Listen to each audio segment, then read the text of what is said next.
Good evening, everyone. I'm noticing a number of individuals without seats who are still pouring in. If you would be so kind as to fill those empty seats towards the middle, that might provide some extra seating accessible on the two aisles. That would be wonderful.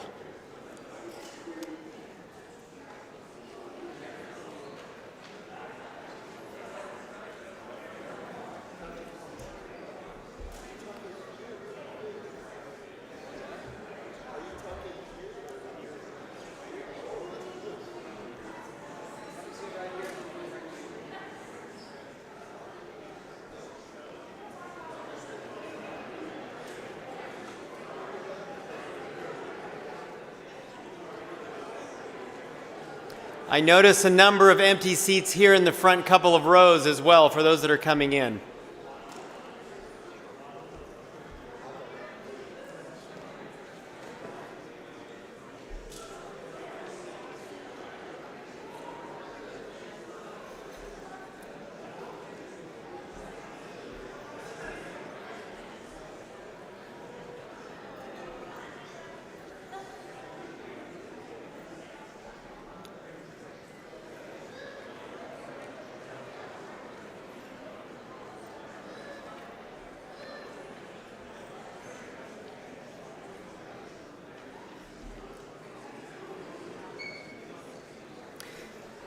Well, good evening, everyone. I want to welcome you to the 2024-2025 Distinguished Faculty Lecture. Dr. David Cowles, Professor of Biology, will be presenting tonight, Symbiosis, the Wave of the Future. It is my honor to invite now to give our invocation Elder John Friedman, the Chair of the Board of Trustees of Walla Walla University. Thank you, Elder Friedman.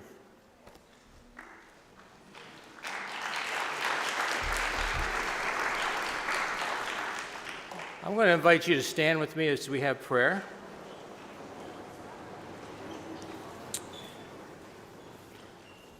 Father in heaven, we want to thank you and give you praise today for the life that you placed within these bodies. These are yours. We praise you as our Creator. We praise you as our Redeemer. We thank you for the blood of your Son Jesus that gives us new life. We thank you for breathing into us, Father, a love for you. And we pray tonight, Lord, your blessing, an anointing of your Holy Spirit upon this lecture tonight, and may it open our eyes to see you in a brand new way. Pour out your Spirit on our lecturer and bless him as he shares what you have revealed to him with us. And we ask this in Jesus' name. Amen.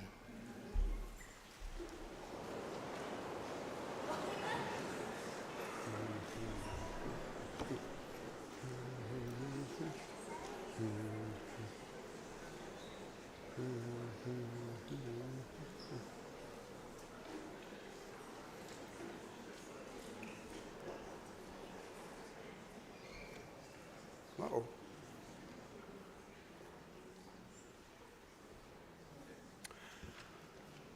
Many of us received a postcard, or we looked online for information about tonight's talk by Dr. Dave Cowles. And I think this one sentence, this one idea summarizes him quite well, at least in my mind. What lessons could we learn from a closer look at the interactions among God's creatures? And that will be the basis for tonight's talk, Symbiosis. Dave grew up in Forks, Washington. Many of you know that's on the outer coast of the Olympic Peninsula. And during those early days, Dave loved being outside. He just enjoyed spending as much time outside as possible. And it was very difficult to keep him away from family hikes in the woods and along the coast and along the rivers. Dave actually grew up playing, like many of us did, in the mud and the sand.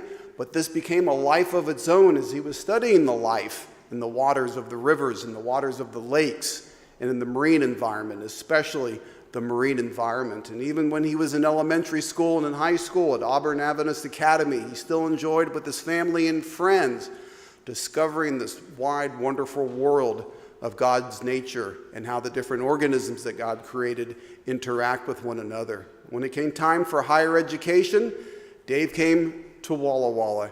And it's kind of fun to go over to the library, and many of you have copies of the Mountain Ash, the yearbook from years gone by.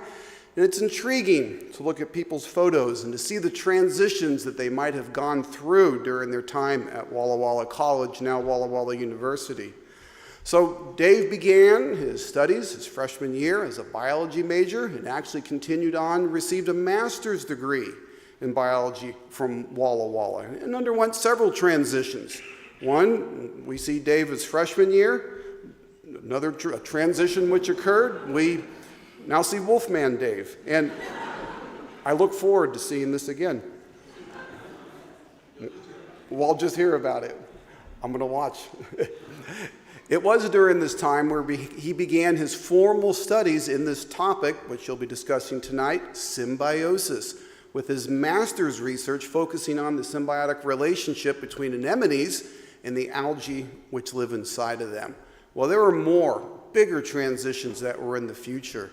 For the first couple or so years of the 1980s, Dave and Linda went to North Dakota, where Dave taught science at Dakota Adventist Academy.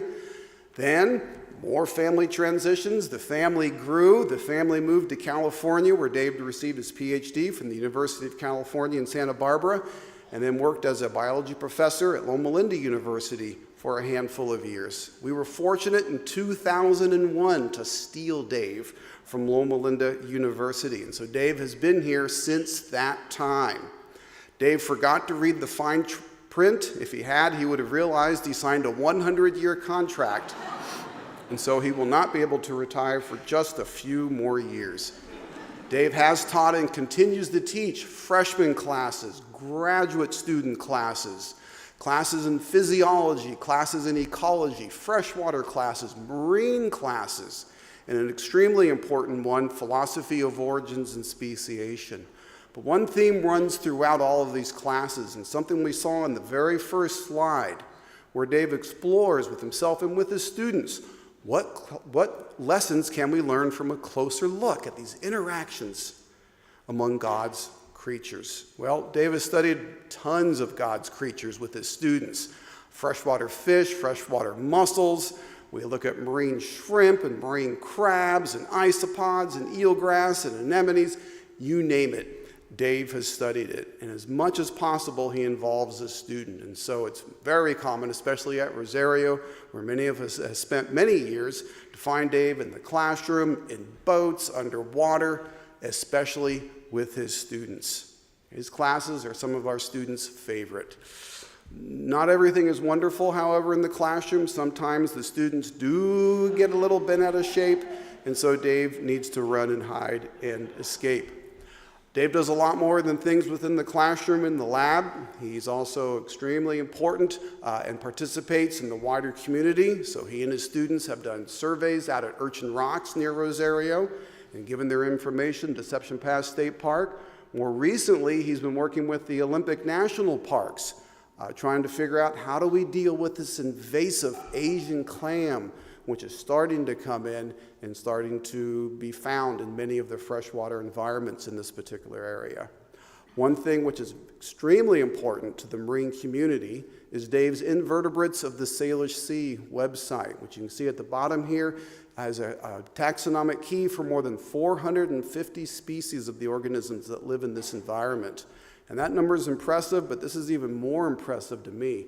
This particular site receives 10 to 15,000 visits per month. It is extremely important, and a lot of work Dave and his students have poured into this. Dave knows more about the marine environment, especially around Rosario and the Salish Sea, than anyone I know. I asked Dave if I could see his CV prior to this introduction, and when you look at his CV, the very first thing you see is his professional focus. And it's something that many biologists could and do put. What is he trying to do? He wants to conduct quality research and professional training of biology students. But again, coming back to this basic core theme of Dave, we need to read on, because he's modeling these within a committed, Christ-centered Seventh-day Adventist context.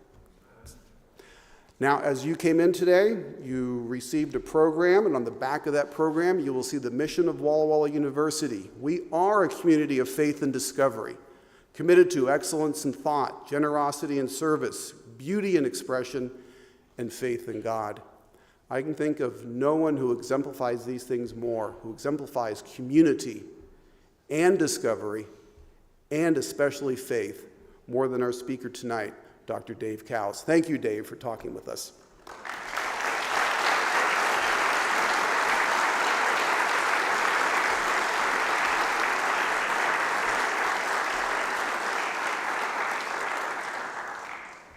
Well, thank you. After all that, I kind of feel like sitting down. All right. Thanks so much, Jim. Board Chair, Pastor John Friedman, our other board members that are here, President, Dr. Alex Bryan, and Faculty Development Chair Committee, Dr. Maria Bastian, my faculty and staff colleagues, students, family, and lots of friends. Thank you for coming and for inviting me to speak. I'm honored. And I hope my remarks this evening will be worthwhile and thought-provoking to you.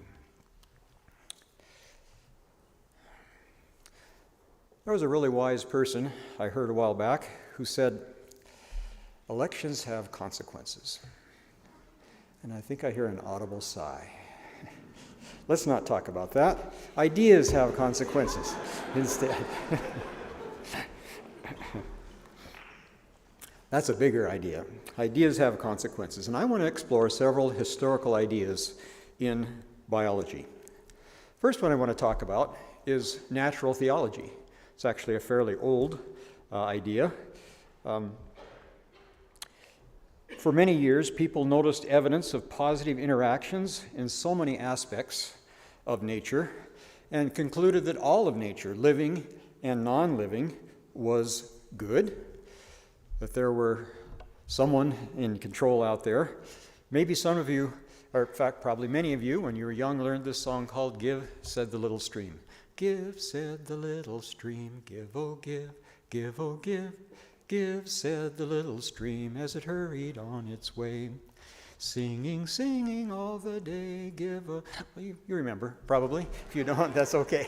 I won't go farther in that. But anyway, giving to one another, being supportive like that, living and non-living living things. Natural theology, as I said, has ancient roots. But it reasons that God must exist and he must be good because of the well-being and apparent effective design of the world around us, living and non-living things there. It actually has roots way back in ancient Greece, philosophers, roots at least, back there.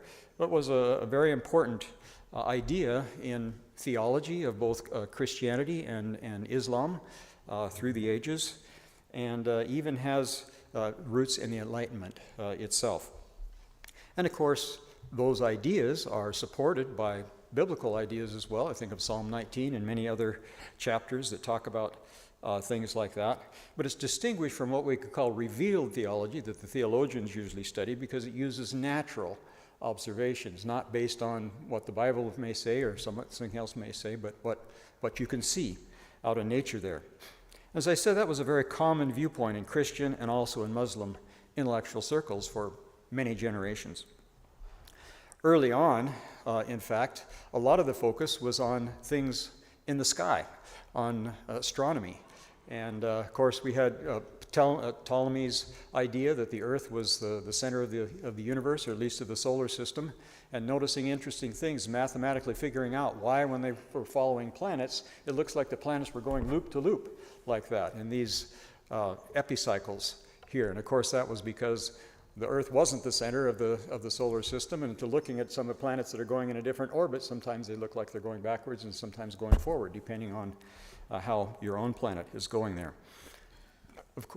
And that was thought to be similar to if you see something like a watch with all the detailed movements in the watch. So it suggests that somebody must be doing that, must be directing that thing. Later on, one of the most famous proponents of that was William Paley in the late 1700s, and he's the one that made that famous analogy that if one was walking out in the field, out on the moor, and you found a rock, you wouldn't have much of a good idea of where that rock came from. It might have formed by accident or something like that. But if one found a watch, by the way, that's a watch I generated by AI, and I think they don't know a lot of the physics of watches. Anyway, it doesn't look like I think it'd have to be a little bit different. Anyway,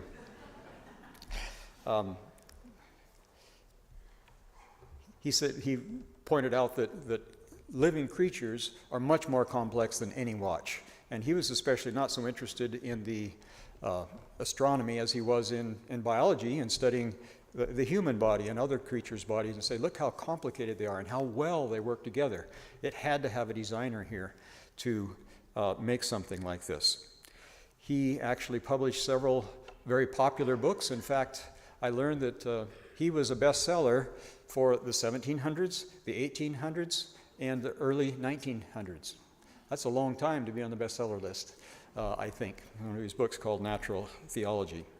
Of course, an alternate viewpoint from that was Charles Darwin, Evolution by Darwinism, starting with his book, The Origin of Species, in 1859. And in his viewpoint, it emphasized a deadly struggle for existence instead of things helping one another. Nature red in tooth and claw was one of the things that was bandied about on that viewpoint as well. Every individual struggles to benefit only itself. One of the strong influences on Charles Darwin was Thomas Malthus, who published a book about the time that Darwin was born, called An Essay on the Principle of Population in 1796. And in that, Thomas Malthus pointed out, at least by his models, that populations always grow exponentially. That is, the bigger they are, the faster they grow. Whereas their resources, their ability to use resources, only grows linearly. And so his conclusion was populations will always outgrow their resources sooner or later. That's just the natural thing that is going to happen with any population like that. So it naturally results in shortages and hunger in the lower classes. That's just the right thing to happen. You can't stop it. You can't help that. The population will always outgrow its resources. And of course, then, in Darwinism, life is a constant struggle for existence. Only the fittest survive to produce new generations. That's called natural selection. And because that happens generation after generation after generation, you get very strong selection for particular characteristics for individuals that are fit enough to carry on their race. And so what looks like design isn't. What looks like design is actually just the survival of the fittest from that viewpoint. And that viewpoint is actually supported by experimental observations of competitive exclusion. You can take two species and bring them into the laboratory, and if you put them in a situation where they have to compete with one another over the resource, you can guarantee what the result will be. One of those will die. You'll end up with only one of them alive. Eventually, they will compete to the death in the laboratory. That's called competitive exclusion. You can demonstrate that again and again and again there. Well, that idea of survival of the fittest fit in well with the structure of society in Darwin's day. Society was stratified. There was the aristocracy and the intellectuals there in England where he was, and then there was the working class, the other class that was there, and so it was considered natural for that working class to suffer and die. That's just life, or the lack of life for some of them. In that case, they're inferior, they're less fit than we intellectuals are, and that's just the way life will go on. Of course, during that era as well, there was, from Europe, there was lots of exploration, colonialism, empire building, meeting other cultures all around the world, and a number of the intellectuals at that time sought to show via biological studies that the European nations and races were superior to the other races, so Europeans should naturally lead because we're the fittest that are out there. And of course, agricultural breeding experiments also showed that desirable characteristics can be maximized. It certainly works in farm animals and crops. If you carefully control who gets to breed with others, that's artificial selection, of course. An idea, well, perhaps you could apply that to human beings as well, and eradicate disease and genetic defects and encourage positive, that is, European characteristics in the human population as well. One key principle was that species and individuals never do something to help another at actual cost to themselves in terms of passing their genes on. That would be called altruism, and any such thing, any such behavior which would be considered maladaptive would quickly be eliminated by natural selection out of the population. Well, whoops, did I go? Okay. Both of those viewpoints had support in nature, but could be carried too far as well. Natural theology, for example, thinking everything is really good and helping one another and so forth, it kind of makes you miss a lot of what's going on out there in biology. Gives you kind of a Pollyanna type of expectations. Everything's going to be good. Everything's going to be just fine. And even some that had that viewpoint almost deified nature. You know, it's all these things that are working together as some sort of a god out there, and was very blind to the prevalent death and competition that really is out there. Reality is definitely not all rosy out there as the natural theology viewpoint would want to sees it. Survival of the fittest, or Darwinism, on the other hand, has its own problems. One major one was that led to the science of eugenics, that is social Darwinism, led by Francis Galton, which was Darwin's younger cousin, starting in 1883. The idea was we could directly benefit human populations as well by selecting for positive genetic characteristics. That's eugenics, true breeding. That means by limiting the people by people that have defective characteristics, including with forced sterilization. That was especially led by U.S. scientists. This was the center of study in the United States here. There were a lot of scientists here that studied it, American evolutionists, some progressive politicians as well, not the conservative politicians so much as the progressive ones, especially in the early 20th century.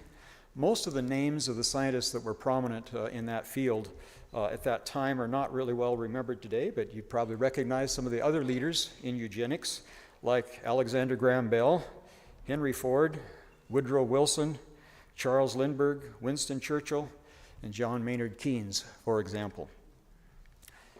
Monetary support for the studies came from the Ford Foundation, the Rockefeller Foundation, Carnegie Institute, and so forth. And Cold Spring Harbor Laboratory in New York was a major center of eugenics study through the early 20th century. Well, as we all know, where that ended up going, the Nazi Party was strongly influenced by those American eugenics scientists, and perhaps inappropriately by their own scientists, German biologist Ernst Haeckel as well, who had some of those ideas but didn't pursue them as far as the American scientists did. And as we know, the Nazis then took those eugenics ideas much farther than the other scientists were doing, and not just stopping individuals considered to be unfit from breeding, but exterminating them entirely, what they considered to be inferior races, and as should be. That extermination program aroused worldwide horror and triggered disavowal and abandonment of eugenics by both scientists and politicians. So, how does biology, especially Christian biologists, deal with those two viewpoints? Living things do show much evidence of continued struggle for existence.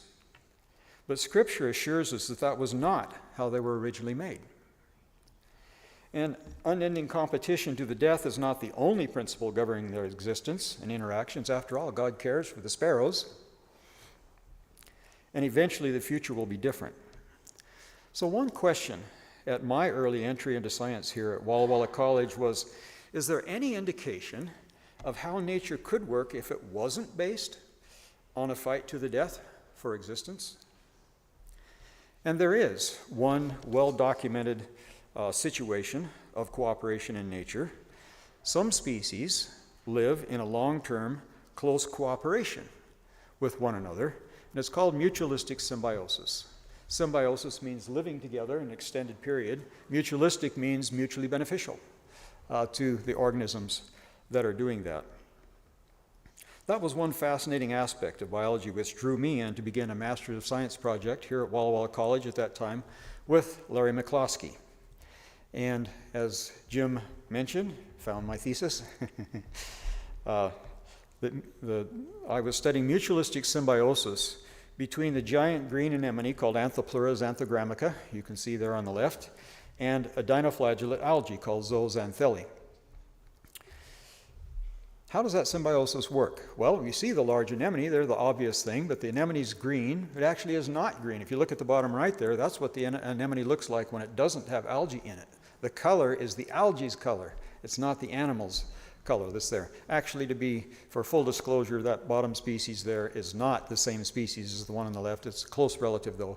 It just has pink tentacle tips, which you can see, which the large green anemone doesn't. So it would look the same. On the top right there, we have zooxanthellae that are living inside the cells there. So basically what happens is the anemone cells will swallow these algae, but it won't digest them. It just keeps them there in little packages, little sacs, little vesicles inside of the anemone.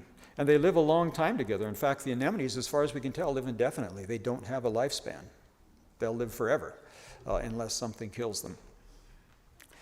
The anemones, their main diet is eating mussels. Here's showing some anemones in a tide pool and all the mussels that are around there. They live out on the outer coast. And some of their cells, though, are packed full of these symbiotic zooxanthellae algae as well. The mussels can get dislodged up there. They're hanging on to the rocks, but a log or something comes along that way, and the waves use the log and hit the mussels, and the mussels fall off and fall down, and guess who's waiting for them with nice, smiling, open mouths at the bottom of the tide pool there? But these large anemones that are there. They're eaten by the anemones. Now, as I began my master's research, here's some of the first things that I discovered from that. And by the way, this was done back before there was any computer graphics that could be done. So some of you remember that. You have to tape a piece of paper down and get a straight edge and India ink pen and draw very carefully all through there. When you get the drawing, you have to put it in a typewriter and type all those letters and so forth across there, and any kind of data points like in the next one, you can get a stamp and stamp on there. So it takes a little while to do that. It looks a little funny now. I do it differently, but that worked back then. Turns out this is one of the first things that I found in that research. There are actually two kinds of algae that live inside the anemones. That's known. That was known before. But as I studied the different anemones, many different anemones here that I studied, I found something interesting. If you look at this graph, the x-axis here is percentage of zooxanthellae. That's one type of algae that's in here. Oh, you can't see my pointer, can you? Okay, the top is showing the percentage of zoochlorella, and it's either zooxanthellae and zoochlorella, so it's 0 to 100 this way with one and 0 to 100 the other way with the other one there. And then over here on the y-axis, oh, you can't see where I'm going with that. On the y-axis, there's the number of anemones that I studied that way. And the take-home lesson from that is seeing the two tall bars there. Almost all the anemones are either almost 100% one or 100% the other. Even though there's a mix of the algae available to them, it seems like each anemone is choosing this one or choosing that one. So it's not an accident. It's not something that just comes and is there. There's an active interaction between the anemones and the algae to bring in and have these symbionts living within them then. And the benefit, the potential benefit to the symbiosis, it should be beneficial to both of them, is that the algae have been shown to be able to take up ammonia from the waste of the animal. When the animal digests protein, it releases ammonia, and it can't use that. Ammonia is poisonous to the animal. It has to release it and get rid of it. But the algae, that's a wonderful raw material, and it'll snap that right up, and it'll make protein back out of it, and it'll use that protein to grow itself and also to help the anemone grow as well. So that's benefiting the algae and benefiting the anemone as well. The algae is also able to photosynthesize. It's out there exposed to the sunlight, and so it can make other things, sugars and so forth, and it uses some of those itself and passes some on to the anemone too. So the anemone is giving a safe living quarters for these algae, and they're benefiting there, and also this nice supply of ammonia that's hard to get otherwise helps them grow really well. And the animal is getting protein that it can't get otherwise, potentially, and other types of organic molecules too. This is another important graph from my research, and on the x-axis here, the bottom axis, is the size of the animal. So the very small animals are over on the left, and the large animals are on the right. And you can see there in the tide pool, something that often is the case. The anemones down in the bottom of the tide pool, they're the kings of the mountain, basically, because anytime a mussel falls down above, where's it going to go? Right straight to the bottom, swallow up by that one down there in the bottom. So the anemones on the side tend to be not very big because they don't get the food. It doesn't stop there very often. They might have, once in a while be able to snag something and hold on to it as it's sliding past them, but they don't get a really good chance to get it nearly like the bottom one. So the one on the bottom there in the middle may be the same age as those other ones. If they're getting plenty of food, they grow bigger. If they're not getting much food, they grow smaller again. So they may be the same age, but the bottom one has the best place for capturing algae there. So I discovered something interesting. This study was on the y-axis there is called CZAR. You see that? That's contribution of the zooxanthellae to the animal's respiration. So I measured the rate at which the animal was using up its food and divided that by the amount of food that the algae is actually providing to the animal. Those two rates compared with one another, and found over here that for large anemones, whoops, it wasn't supposed to go forward there yet, there we go. For the large anemones, like that one in the middle, we can see that the zooxanthellae, the algae inside of their tissues, was providing roughly 20% of the total metabolic needs that they had. Well, when you look down at the very small anemones, those that are up on the side there, that have trouble getting other food, we see something very different. Much more. For many of them, a much higher proportion of their total metabolic needs are being met by the symbiotic algae there, clear up to over 70% of all the energy that they need is coming straight there from those symbiotic algae that are living inside their cells. They're not able to catch the mussels very often, but they're getting another source, a supplemental source there. So it's especially helpful for smaller anemones. And that aspect of helping one another, especially helping the younger ones like that, leads me to think of us human beings. Humans do tend to compete, but we also have a lot of God-given room to cooperate and help as well. And both those cooperating can prosper. We have minds. After all, we're created in the image of God, and we can use them for good. And when I think of helping young people like that, a picture comes to my mind. I think of the support I received as a child in the Little Forks Church. There was a special family together, and I think of many people there, but especially of Myrtle Rowe. Here she is. She was a tall, thin, active public school teacher. I never took a class from her, at least officially took a class from her, but she knew how to interact very well with children. She loved studying nature.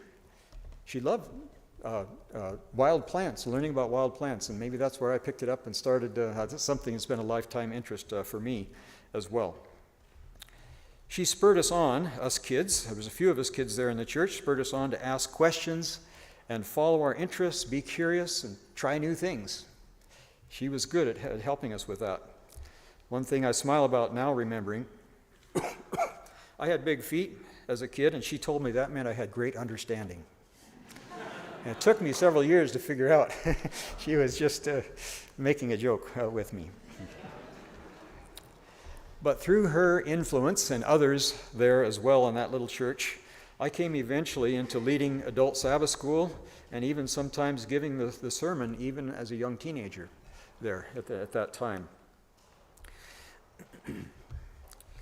Myrtle actually lived fairly close to our home. She lived in a single-wide trailer just up the road, up near the creek in our mixed rural neighborhood. And I was most impressed from her by developments that eventually took place later in her life. Because she was coming home from town, we lived about 5 miles out of town. She was coming home from town one day and came to a place where the highway goes around a corner and down a hill like that. And as she headed around the corner and down the hill, suddenly a deer came bolting out of the forest right in front of her there. And in her emergency maneuvering to try to avoid the deer, she hit the deer and slid across and head on, of course, into a car coming from the other direction there. Well, it was a serious accident, and she had several broken bones and had a convalescent time then for recovering as that. But as she did, stayed there at home to heal from that, a terrible thing began happening. I don't know why, but extreme arthritis set in with her all of a sudden. And I was horrified to see her in what seemed like just a few months to shrink down and become this tiny, shriveled, twisted, skinny waif that could barely sit and balance in a wheelchair, could not walk or anything like that on her own for the rest of her life. And yet I saw something else very interesting happening at that same time, because she stayed there in her little single-wide trailer there by the creek, but something started happening. Her little living room, became the go-to place for neighborhood kids. My sister's nodding. She genuinely cared, and she listened, and she encouraged, and she gave new hope. There were all sorts of kids that were coming into her house and just sitting down and talking with Myrtle up there. She became known through the whole neighborhood of someone that could do that with. Well, I helped her. I came up and talked with her as well, but helped her as I could, taking care of things around her place and so forth. A little later on, I was going off to academy and then coming here to college, but when I'd come home on home leave, I'd make sure to take time to go up and talk to Myrtle up there in her trailer. My mom helped her fairly frequently as well. And one day, she called her up there to help her take a bath. And Mom got the bathtub water ready and so forth, and was trying to help her, and things were going kind of slow. And Myrtle said, "Come on, just pick me up and put me in the bathtub." And Mom said, "Well, I don't want to hurt you." And she said, "Don't worry, I hurt all the time. You are not going to make it any worse." You know, Mom came home shaken, from that experience. And it's true, Myrtle hurt all the time, and yet her life was focused on genuinely caring for others, richly blessing all those others there. She knew, I think, and demonstrated what unselfishness and agape love is all about. It benefited everybody around her. It was a mutualistic symbiosis, if you will. As I think of that, and I think of what we're about here at Walla Walla University, education is a symbiosis too, if done effectively. I think, for example, of Larry McCloskey and the many hours and weeks and months, and yes, even years, that Larry McCloskey spent nurturing me with my master's study here, and many other aspiring biologists as well. Thank you, Larry. I appreciate it. When I left here, I went on to University of California, Santa Barbara, and met Jim Childress, my advisor there at UCSB. As I started my doctoral work there, because of the way things worked out, I only had commitment for a short teacher's assistantship, actually the first quarter there, and we had ideas for ways to work out other support as well. And I was asked to be a TA for a lab, an animal physiology lab, and I was glad for that because I had experience. Walla Walla had prepared me well for doing that kind of thing, taught me how to be a TA, be effective here. So I checked through all the equipment, found some of it wasn't working right, and read the manuals and got it to working correctly, developed some lab handouts and procedures and so forth to have there, and had a good time teaching animal physiology that quarter. But as we came to the end of that quarter, the plans that we had, the financial plans that we had, fell through, and we came to a financial crisis. We didn't have any way to, the ways that we'd been expecting to be able to support ourselves there were not coming out. And so I had to go in and have a special meeting with Dr. Childress, and said, you know, I'm really enjoying, I'm excited here about the opportunities that are here, glad to be starting working in here, but we have a financial crisis. I don't know where our next income is going to come from. I don't know what I can do besides just drop out, unless I can find something very soon. Well, Dr. Childress said, let me think about this for a few days. So he did, called me back in his office, and he said, now, you have a master's degree from Walla Walla College, right? I said, yes, I do. He said, well, I have several research grants here, and there's support for graduate students in those several research grants, but they're all taken. Every single one of them is taken here. But I do have a what's supposed to be a postdoc, or what was designed as a postdoc appointment that was here, but it doesn't say postdoc, it says postgraduate. You're a graduate. Therefore, you qualify for this. He said, I want to award you a postgraduate support for the next 5 years. So I said, thank you. It was very exciting, and I that was the beginning, the launching point then for the next 5 years of exciting work studying deep sea organisms. A very rewarding and tremendously productive growth time for me in my learning how to be a scientist. I'm eternally grateful to both Larry McCloskey and Jim Childress for the time and effort and care that they put into me. And since then, I've been privileged to pass those mentoring benefits on to many students of my own. And you know, I'm proud of each one of them, and I take joy in their success. So more power to each one of you that's out there, some of you listening right now across the country and around the world. I'm glad you've gotten where you are, and I'm rooting for you all the way. You know, symbiosis may not always be obvious at first glance, but can be a powerful organizing and enabling force in the broader biological community. And I want to give 2 examples of that. One of them is a different kingdom, haven't talked about yet, the kingdom fungi. Fungi grow way differently than we're used to. They grow on little tiny strands like this called hyphae. And those hyphae group together until they make a larger structure called a mycelium. And you can see a mycelium there. And sometimes the mycelium is just loose there, like that mold that you can see. And sometimes it's compacted together, like mushrooms and bracket fungus and so forth. It's the same kind of thing, just a bunch of hyphae that are all stranded together like that. And in the case on the right there of the mushrooms and the bracket fungus, there's loose mycelia that are going through the ground there or going through the tree as well. And this is just the fruiting body part that becomes compacted as it extends out like that.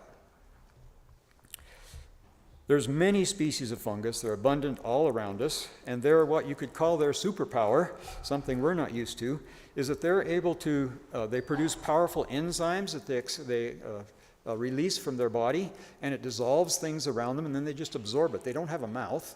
They just absorb things in everywhere from these enzymes that they put out.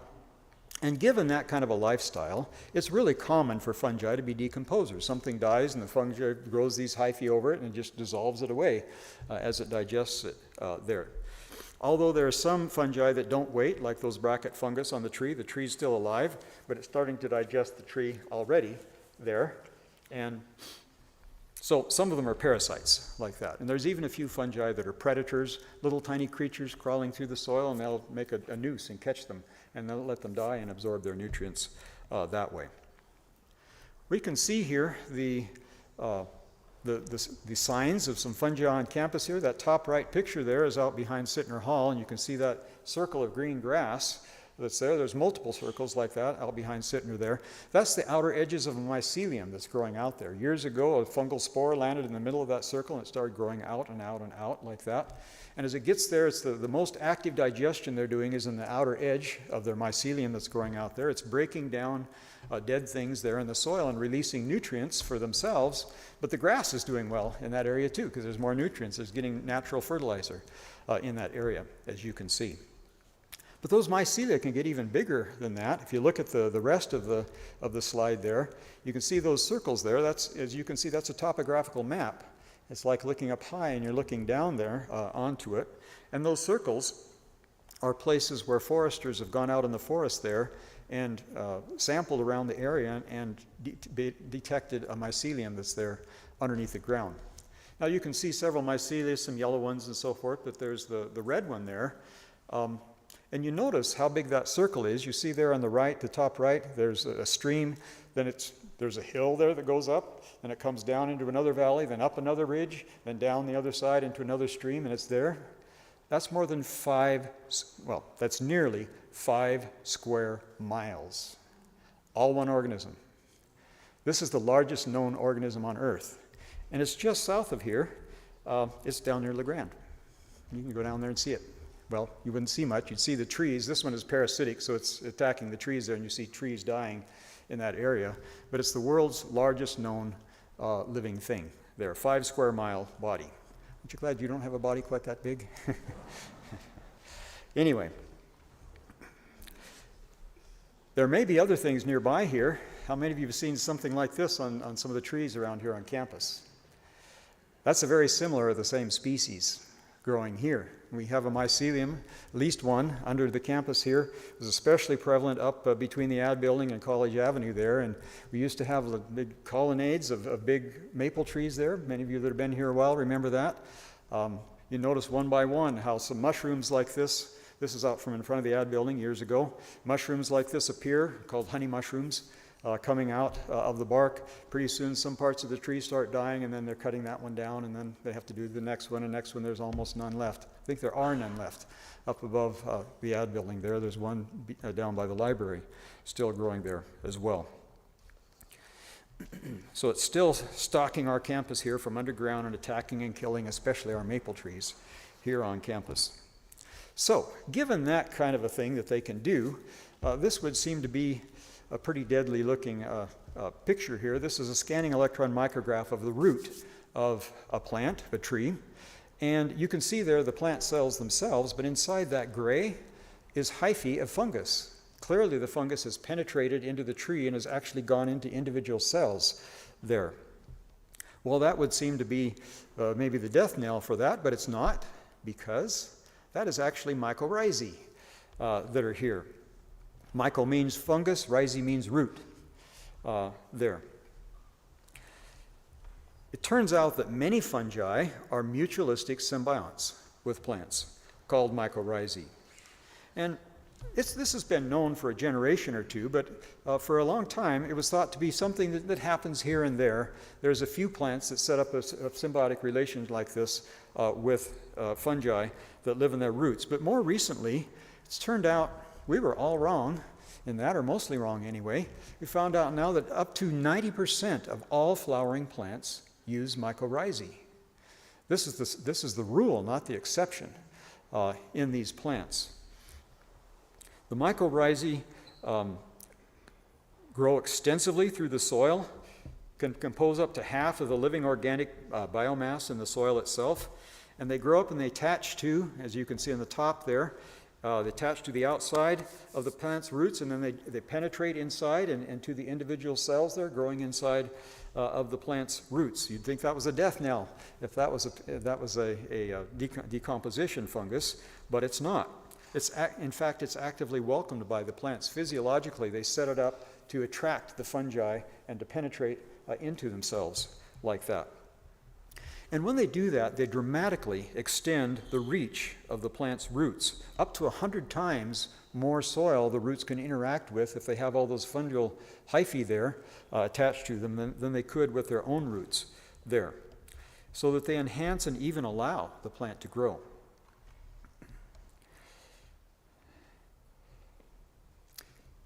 In the symbiosis here, the fungus, the plant photosynthesizes, of course, by photosynthesis produces sugar and it ships it down to the roots, passes it on to the fungus.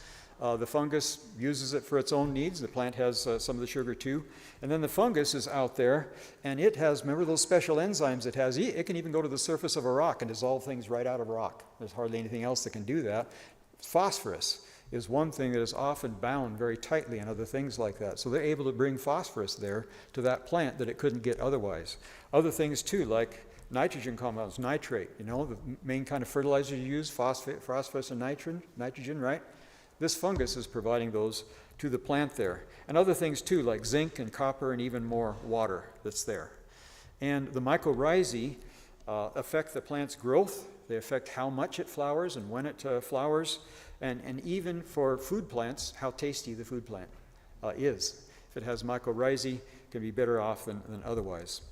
It also changes the texture and increases the water-holding properties of the soil. So it's a very important kind of a symbiosis that we hardly even knew existed until just a few years ago. It's interesting to see that it actually seems to set up a kind of a bargaining bazaar for exchange of nutrients between the plant and the fungus. Depending on which one is able to get nutrients more easily, the price of exchange goes up and down between the two there. So it seems to be a kind of a physiological bargaining process taking place between the two symbionts. But then it gets more complex than that. This is a term that's been coined recently called the wood wide web, and we can see a forest there. We know they're mycelia from fungi growing underneath the ground there in that area. And multiple trees connect to that same fungus mycelium. It's not just one tree and one fungus, but multiple trees can be connected to the mycelium, and there can be multiple fungi there connecting to the plant. So a tree can connect to this one or both of them, and there's a whole network there of communication between these things. It's just being studied right now. By the way, the center of the World Center for studying this is here in the Pacific Northwest, especially in British Columbia, studying called the wood wide web. We know that the network can extend out to at least 100-meter distance area there. And here's a diagram kind of showing some of the things that can go on there. Different trees connected to mycelium, you can see there down underneath the soil. And things can be passed around this system that's there. Fixed carbon, the main food of these plants, can move from large established trees to younger, smaller trees that are elsewhere. We didn't know that could happen. Can photosynthesize over here and move those products over there for that plant instead. The carbon tends to move from robust to struggling trees. Tends to move in a directional system like that. And it's clearly an active process too. Some plants don't participate in the network very much, others do. Some plants would be more likely to share something with another species as its own species than another species that's there. Those are still early conclusions from that, but several studies suggesting that.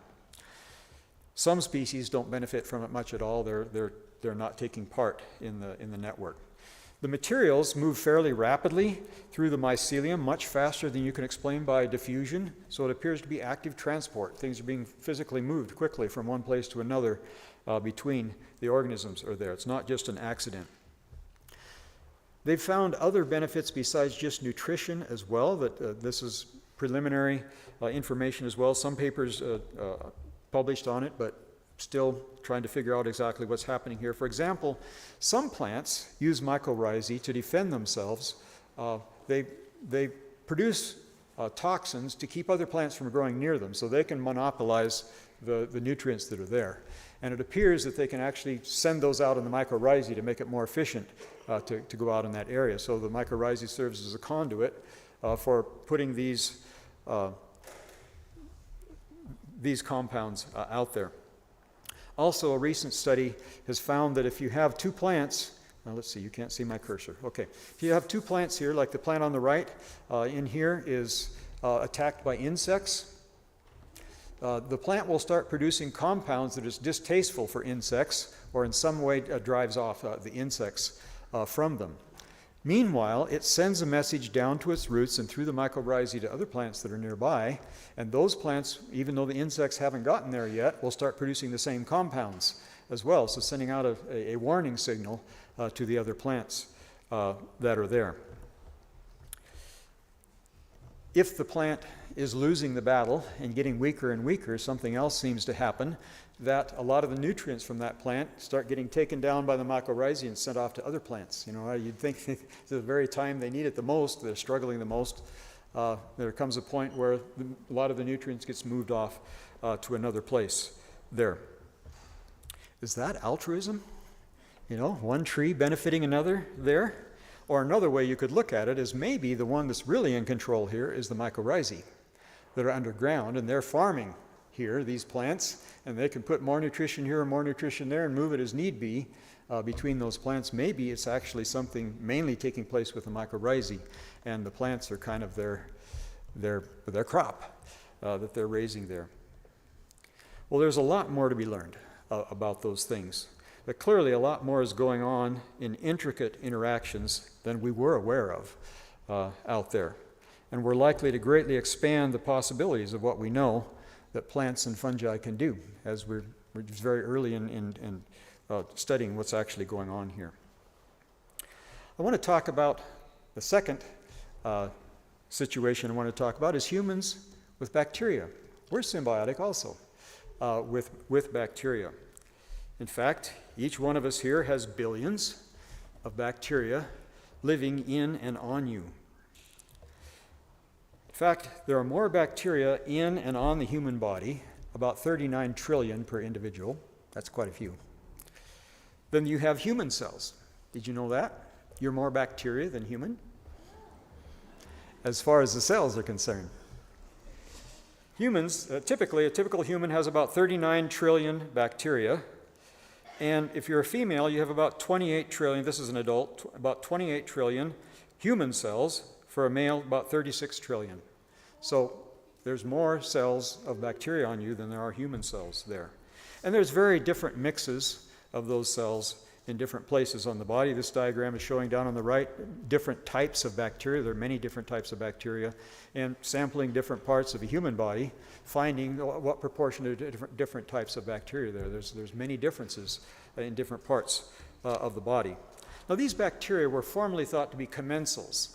That's another type of symbiosis. It's kind of, you could think of it as a hangers-on. You know, the bacteria are there. They're maybe getting some nutrition from the skin oils that you have and digesting some of your dead cells, but they're really not helping you or hurting you. It's benefiting them, but not helping or hurting you. That's called commensal system.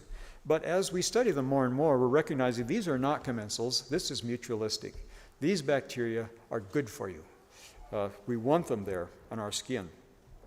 Let's kind of look at that, bacteria there on the skin and why they would be helping us like that. As I said before, as you can see in the diagram, there are many varieties of bacteria. They're very abundant on the skin as well. And a decade or so ago, maybe 2 decades ago, when that was first becoming very clear, as they learned how many different kinds of bacteria there are, kind of weirded some people out. And it started a whole new industry, antibacterial soap, right?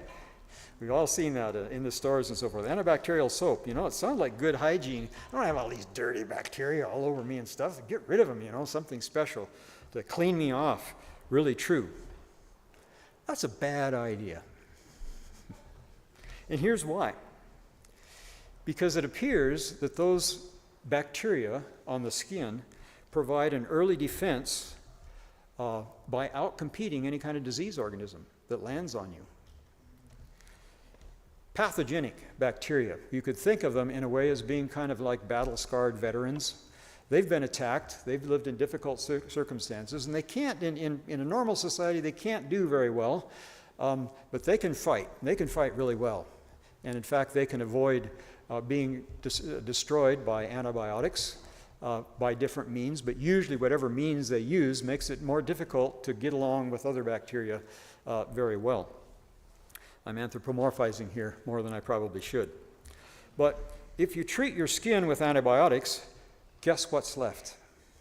The only bacteria that are left there are the ones that are truly dangerous. They're the ones that are going to make you really sick if you get a cut or something like that. You lost your first defenses, your first line of defenses against those things, so they can contribute to dangerous infections. So it's better, of course, to wash and to keep yourself clean, but don't try to use antibiotics to actually wipe out all of those, because you'll wipe out all the good ones, and the ones that are left are the dangerous ones that you've left there. There's even some recent surprises in the literature as I looked over that. One of them has to do with recent experiments with mice, and they discovered that when they wiped their skin with antibiotics, like using an antibiotic soap or something like that, it made those individuals become much more susceptible to Zika virus. That's a really serious virus that can affect human beings as well. And not only much more susceptible to the virus, but when they got sick, they got way sicker and even died from the Zika virus if they'd had their skin wiped with antibiotics first. The ones that didn't have their skin wiped with antibiotics did much better in fighting the Zika virus. Now, a virus is not a bacteria. It's very different. And why that would actually have a similar effect on a virus like that, nobody knows. But interesting new information coming out in that way. Well, I wanted to talk not just about bacteria on the skin, but gut bacteria as well. This is actually where most of the bacteria are, living inside the gut, especially the intestines of a human being. We've all probably been familiar with E. coli. That's one that lives in your gut, right? And that's what you hear about a lot. But there's an awful lot more there than just E. coli. There's a whole flourishing community. After all, they get free food. When they're down there, there's plenty of things for them to eat while they're there. And other interesting things that we've now discovered about that. It's been fairly long known that gut bacteria, for example, create vitamin K. And vitamin K is necessary for your blood to clot. That's a nice thing to have happen if you get a cut or something like that. So the gut bacteria are one of the important links in actually helping that to take place. Now we know also that gut bacteria also produce vitamins, especially vitamin B3, which is riboflavin, and vitamin B6, which is biotin. And those vitamins are important for protecting against inflammation. And there's an interesting correlation that suggests there might be something going on there. Because individuals with Parkinson's disease reliably have much less of those bacteria in their guts that are producing those B vitamins. Now, exactly why there'd be that strong correlation there and whether one is causing the other or exacerbating the other is not really known, but Parkinson's disease is neuroinflammation. And these individuals have a much lower level of the very bacteria that can help prevent inflammation. Kind of makes you wonder, is there some connection there? That's a recent paper, so we don't know, it has to be pursued a lot farther than that. Another very important one that perhaps you've heard about is Clostridioides difficile. It's called C. diff in the hospital, to make it easier to say. Clostridioides difficile is a bacteria that can live in the gut, but it's usually not a very efficient competitor. The normal bacteria flora in the gut typically will outcompete it and will not have any trouble with that. But if a person becomes immune compromised, has to go to the hospital, is given antibiotics to fight some other infection somewhere else, you'll very quickly wipe out your natural bacterial flora out of your intestines, and it makes a perfect opportunity for C. diff to start growing rapidly in there and take over. And once it takes over, it's difficult to dislodge from there because it's quite resistant to antibiotics. There are many people, tens of thousands of Americans that die every year from C. diff, especially in hospitals or something like that when they have a weakened immune system and it takes over and will kill you from there.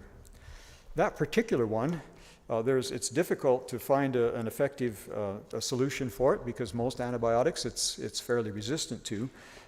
There is one type of a treatment which is approved to do, which may sound not very pleasant. It can save your life, and that is to find someone that has a good gut flora, take a sample of the feces, put it in a capsule, and swallow it.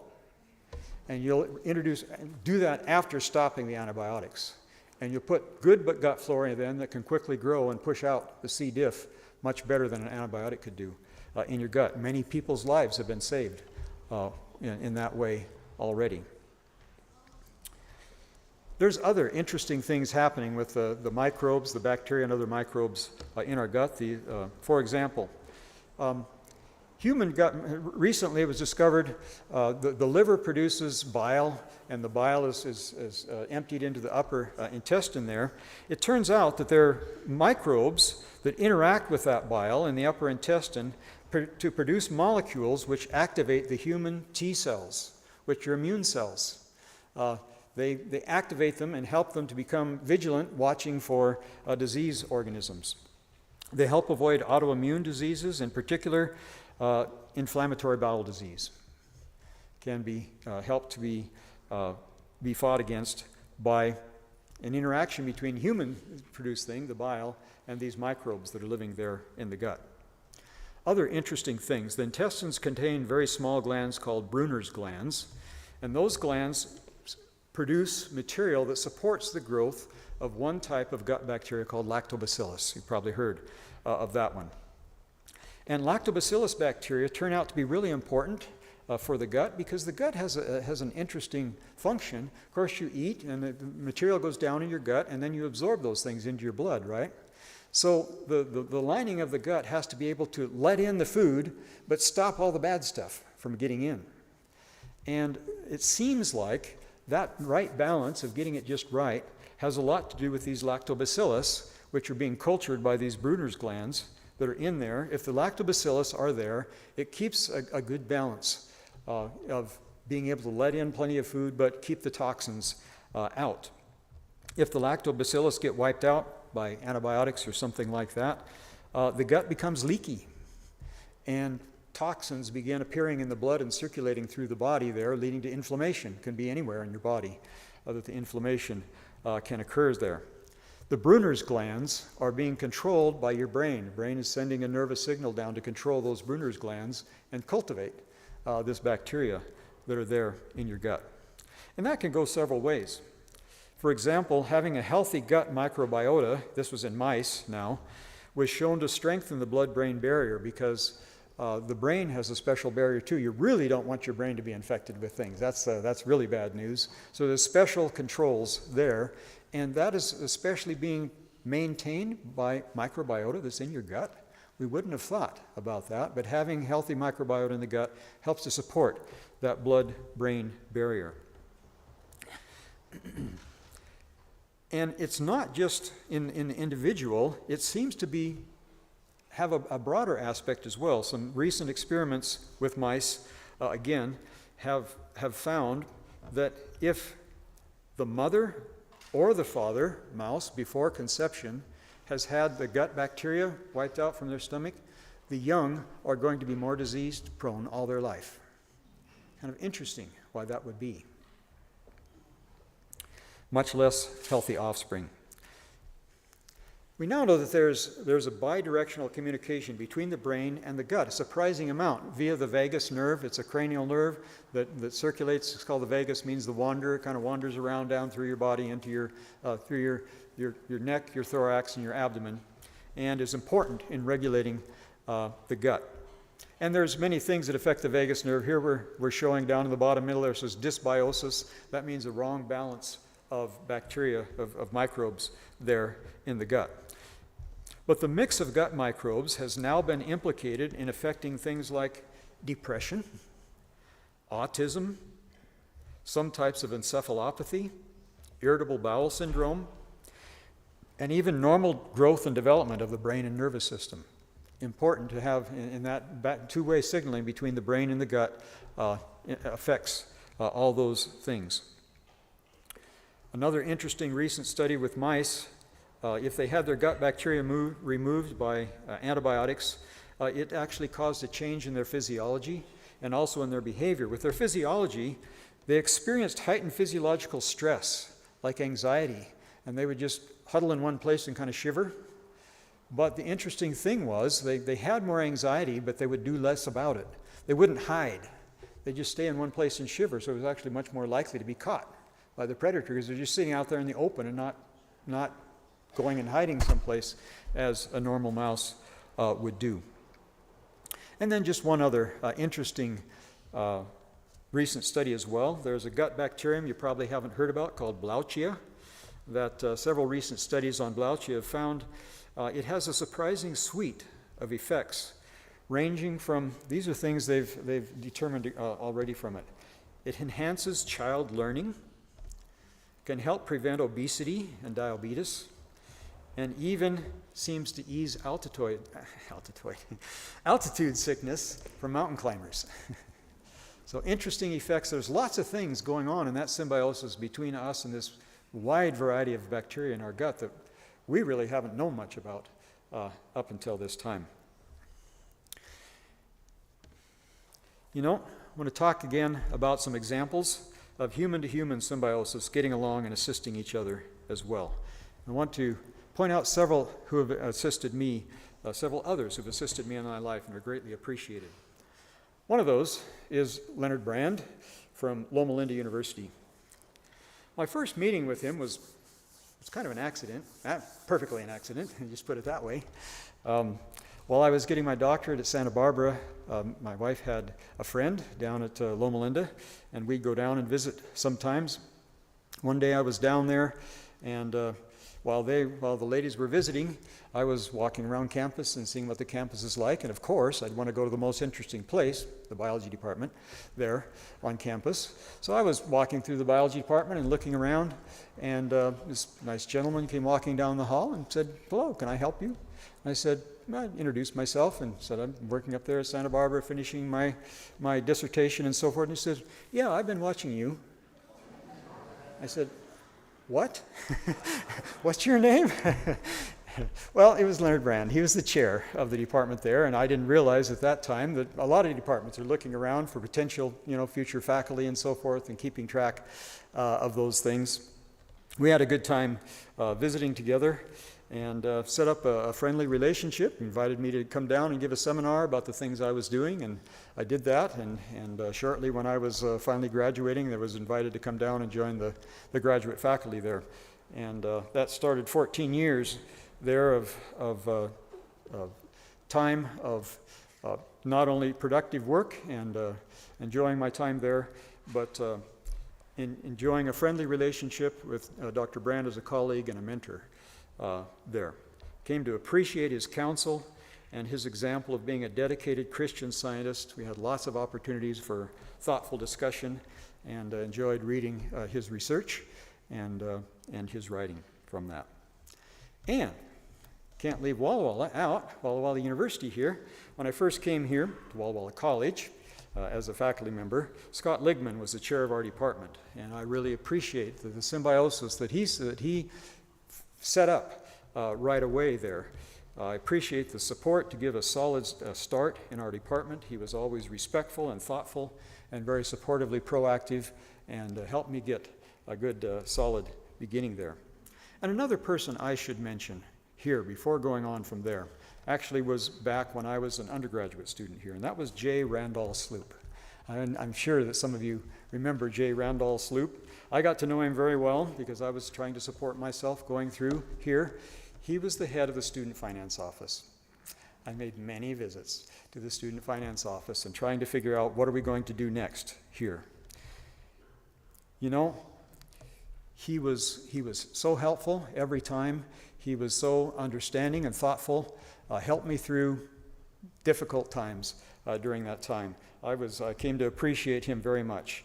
And there he had a young person that was working in his department, actually several young people working there in that area.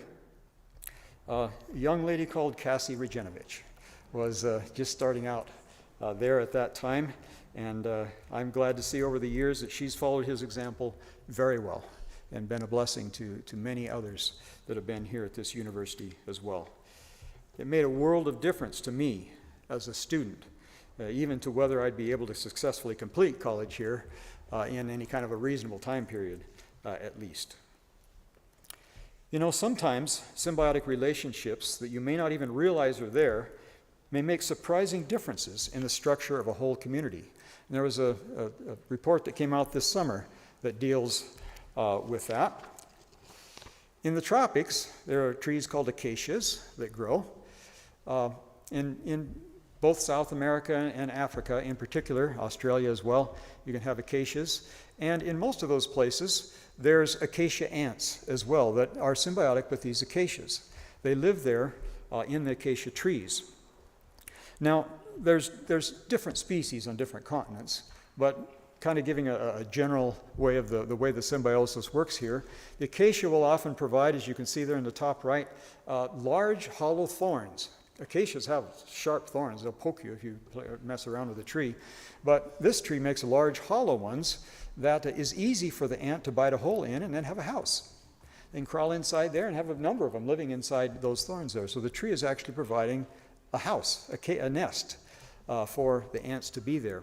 But it goes farther than that, because the tree produces Beltian bodies, like little tips, little nutritious tips on the tip of leaflets. You can see some there. And nectaries as well, a little place where sugary water, sugary food oozes out to feed the ants that are there in the tree. So the tree is clearly physiologically specialized for supporting those ants. Well, why? Why would this be mutualistic? Well, the ants provides protection as well.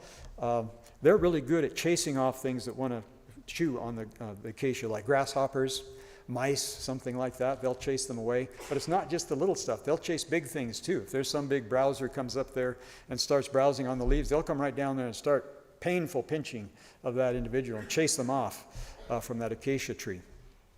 They also even sometimes go down to the base and clear the vegetation around the base of the acacia tree, so that kind of getting rid of some of the competitors there for water and things like that could be around the base there. So that leads to the basis then for this paper that came out this last summer, 2024. Because it turns out that some places in the savanna of Africa, here's on the left here is the normal savanna. We have the acacia ants, as you can see there in the top, and a lot of acacia trees around there. And of course, there's a whole community of animals there. But in some places, as you can see on the right, the community now has been invaded by what's called the big-headed ant. It's an invasive ant from elsewhere. The big-headed ant likes to live in acacia trees too, and it drives out the acacia ant. But it's not very active in actually chasing away browsers from the acacias that's there, especially elephants. And elephants are not very tender browsers. When they come in and start browsing on a tree, they'll knock it down and trample it and tear it up, and it's gone. It dies off. So you can see here on the right, on the left, you can see a normal type of savanna there with the acacia ants and acacias. On the right is a part of the savanna in which these invasive big-headed ants have come in, and the savanna starts looking differently there. The acacia trees start disappearing, getting trumped down, as you can see there. And that not only affects the ants and the acacia trees and the elephants that are having an easier time of browsing there, but it affects the rest of the community as well, because lions live in that area. And one of lions' favorite food is zebras. Now, zebras are very vigilant in looking around, and they can run really fast too. So one of the best ways for a lion to catch a zebra is to hide behind the acacia trees down really low and wait until the zebra happens to come close enough, and then come lunging out and grab them before they can run away very much. So once these invasive big-headed ants have come in, there's not very many acacia trees anymore, and the lions aren't doing very well. The lion population actually starts to suffer and go down. Not so many lions, but the zebras are doing just fine. There's lots of zebras there. As you get more zebras, less lions in those places like that. There are less lions. They do switch to other prey that's usually not preferred, things like buffalo, but they would rather go with the zebras instead. Here's some photographs of showing on the top there.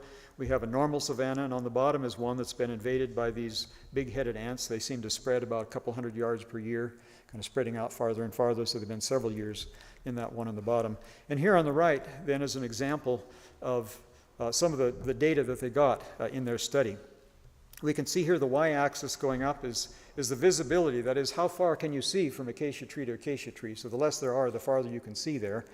And the gray dots are places where there's just the acacia ant. It's uninvaded by the big-headed ants. The black dots are ones that have the big-headed ants there. You can see on the left half there it says no mega herbivores. Those two sets are showing what it's like if there's no elephants there. Clearly, the dots that are closest to the bottom, that is the most thick acacia trees that are there, is when you have these acacia ants which are taking care of the acacias. And even there, if there's no elephants, if you get the big-headed ants that chase out the acacia ants, you see the dots are up a bit higher. There's some of those acacias are dying off. They're not as healthy of a stand as there was before. But the big difference is over on the right. If elephants are there as well, you can see that how the gray dots there in the farthest right are up much higher. So even if the acacia ants are trying to keep the elephants away, they will graze some of the acacias that are there. But it's still quite a few. They're still down close to the bottom. But look there in the center, all those three big black dots going up there. That's if the big-headed ant has come in and chased out the acacia ants, and then the elephants come in, suddenly the whole ecosystem is collapsing there. All these trees are disappearing, and it's just becoming open grasslands instead of savanna.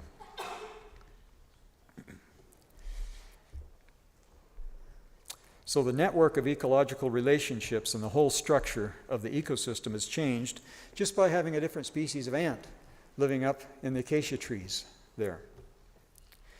You know, as humans, we're able and we're called to use our minds to positively affect the relationships that we have and to make the world a different and better place.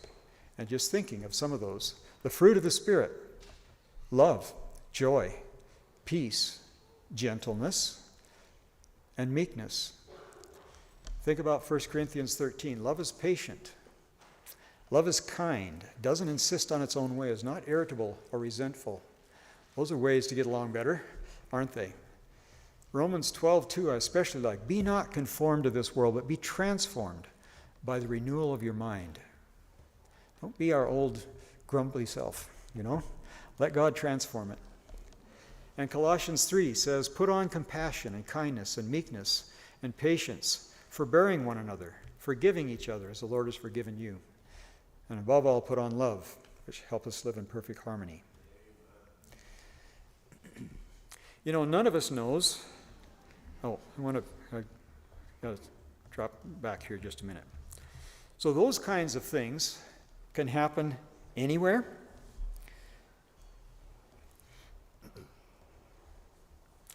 And I know that they happen frequently on this campus. Another thing I want to mention for when I first got here. I've already mentioned Scott Ligman, but something else happened as well. I was sitting in my office shortly after I got here, and Terry Amott, who then was the faculty development chair, I believe, showed up at my door just to say hi and welcome to the campus. Glad you're here. Talk about some things that are on the campus there. I felt welcome. You know, I felt good from that. I'm thankful to Terry for doing that. And she wasn't the only one either. I didn't know too many people on campus there, but I think one of the other individuals that did that was Susan Bungard-Beck. I'm not positive, or even if she's here tonight, but thank you to both of you. It helped me to feel welcomed and encouraged. And then within our biology department, there was Scott Ligman, as I mentioned, but also Gene Stone, Bob Cushman over the years, Jim Nessler, Joan Redd, Joe Galusha, David Lindsay, Kurt Onthank, Janice McKenzie, C.J. Brothers, Jeremy Wiggins, and even a little beyond that, Kyle Craig, Steve Lee, John Cole, Melody Williams, Tim Tiffin. These were all colleagues that cooperated together. You know, I think a group like that is like a biofilm.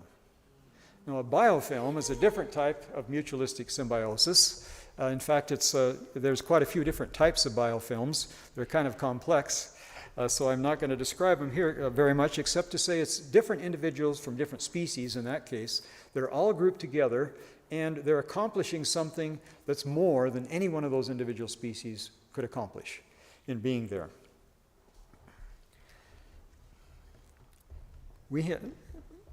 So I think that my colleagues are acting like a biofilm.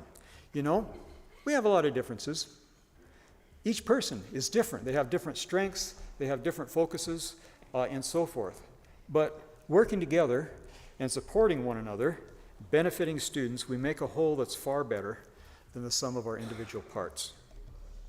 And that goes to kind of expanding out from that, our campus governance committees. Colleagues working together with our individual strengths and making Walla Walla University as a whole a better place than it would be without our joint efforts. Think about that for a minute. I bet you have groups of supporting people like that around you as well. Who would be in your mutualistic symbiosis group? You know, when Jesus was here on earth, he said, "You're the salt of the earth." I wonder if he was here now, he'd say, "Go be a biofilm."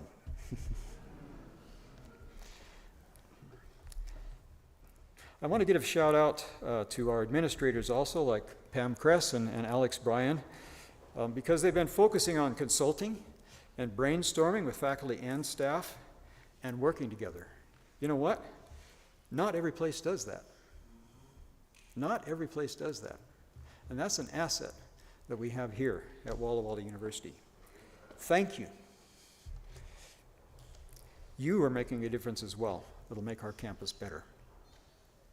Well, none of us knows what the earth made new will be like, or what specific role symbiosis will have there. But symbiosis does give me positive evidence presently here on earth that there certainly are effective ways to structure communities besides competition, aggression, and predation. I'm looking forward to exploring more details of that present and future biology, but in the meantime, we can use our brains and God's guidance to focus on individual respect and support, cooperation, and, yes, symbiosis in this world, now, and for the future as well. I think we'll all be better off for it. And who knows what the future will hold. Maybe we'll be learning a lot more about symbiosis and what it can do in the future. Thank you.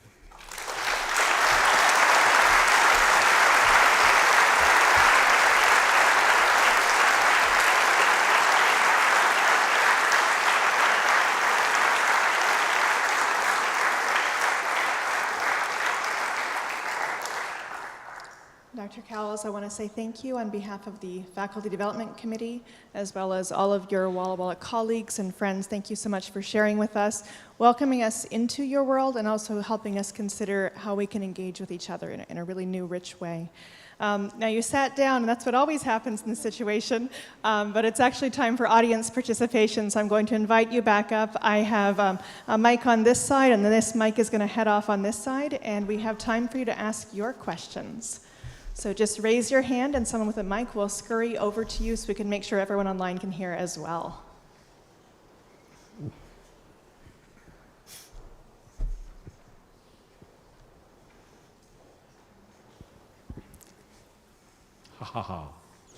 You got the first one. Dave, you do a great job of talking about characterizing science. But I inhabit a department called engineering, and we love to try to control things. Can I take you back to the introduction where I was hearing about an invasive species? How do you come to a recommendation as a scientist that might look at some positive effects of an invasive species as well as the detriment that it might bring on that? Well, fortunately, it is true that not all invasive species, well, they call them invasive species. That normally means that it's coming in and displacing the natural species that are there and probably causing trouble. But not all introduced species are necessarily a big problem. One example I think of around here is one that's controversial, but the Russian olive is one that was brought in during the Dust Bowl years to try to stop erosion of the soil. It's not a native species. It does, to some extent, outcompete native species that are there. But it also provides good refuge for birds through the winter and has seeds on it also that the birds can eat. So it actually, at least the ornithologists especially, love to have the Russian olives around. So they can be helpful like that. That's not the rule. We have what are they called, terebinth trees, or the salt cedar trees as well that were planted at the same time, and they turn out to be, they don't die in drought very well. So they planted them all over the place, but they don't dry en route because they send their roots way, way deep. And they take all the water out of there, and all the native trees around die because the water table is down, and it's just the salt. So that one was a mistake. So you have to be careful. I know engineers like to engineer things and change this and change that and change the other thing, and we biologists basically say, be careful about that. There's issues that can happen there. So any of you engineers, come over and take a biology class or two, especially civil engineers. You might have a little more caution in some of those areas. Before we go to our next question, I realize I missed an announcement, especially for students in the room. I want to let you know that your attendance code is going to be projected at the end of the question and answer as we get to the closing pair. I wanted to let you know where that was in case you were looking for it. What other questions can we answer for you? By we, I do mean Dr. Cowles.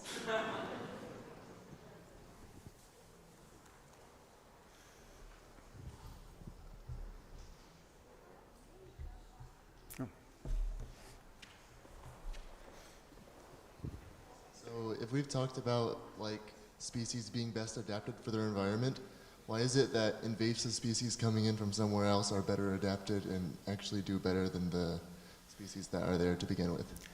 That's a difficult question, and it seems like a complicated answer. You'd think that there'd be certain characteristics that invasive species likely to be invasive have. They do tend to have a suite of cases of characteristics, but it's not always the same, depending on the situation. It seems like they're still trying to figure out what can make a species dangerous. You know, for example, we have crayfish, crawdads in our streams around here and so forth, and they're doing fine. They're not bothering anybody. Some people like to eat crawdads, and including the Norwegians, and so they've been introduced. The species we have here has been introduced into Norway, and they're just driving out the native crayfish and taking over there. Who would have thought that a little crayfish living down on a burrow, down there would be a problem maker like that? So you have to be careful. You can't always predict ahead of time what is going to be an issue. One thing that seems pretty obvious is that species that are living on islands, like the Hawaiian Islands and so forth, tend to have not a lot of other species they're competing with there. And species that live on the mainland have a much broader area, and they're kind of the remnants of competing with lots of other species that are there. So if you get a species from the mainland and take it to an island, chances are really good the mainland species is going to outcompete the ones from the island and drive them out, and that's certainly happening in Hawaii. But they're in a big fight there to try to save. Many of their bird species have gone extinct. A lot of their plant species are going extinct as well through competition like that. So that's a partial answer, and there's plenty more biology careers to try to find a fuller answer than that. Anyone else?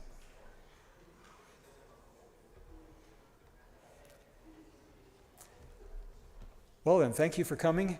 I really thoroughly appreciate your listening and the questions you've asked, so thanks for giving me the opportunity to talk about biology. Right?